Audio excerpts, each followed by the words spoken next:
gudoomiyaha golaha wakiilada Soomaaliland iyo xisbiga mucaaradka ee wadani Cabdiraxmaan Maxamed Cabdullaahi Ciro ayaa sheegay in xeerarka diiwaangelinta codbixiyayaasha iyo muwaadiniinta oo dhawaan xukuumadda Soomaaliland ay u soo gudbisay baarlamaanka iyagoo isku lifaaqan ay caqabad ku noqonayaan doorashooyinka haddii aan la kala saarin.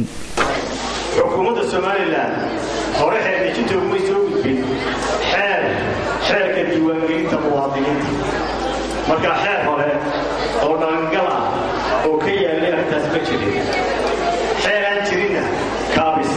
laguma samayn karo arrintaa markay xisaabta qaranku ka wareysteen kala tashadeen guddiga doorashooyinka qaranka waxay u caddeeyeen kow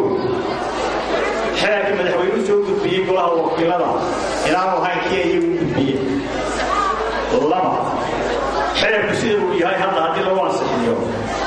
inaan diiwaangelinta codbixiyayaashu qabsoomi karin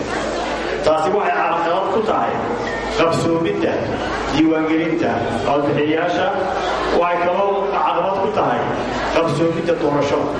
gudoomiye Ciro waxa kale oo uu sheegay in hogaamiyaasha xisbiyada mucaaradku ay eriga ugu tageen madaxweynaha Soomaaliland sidii loo kala madax banaaneyn lahaa xeerarkaasi. labada gudoomiye ee labada xisbi mucaarad mudane Faysal Ali Waraabe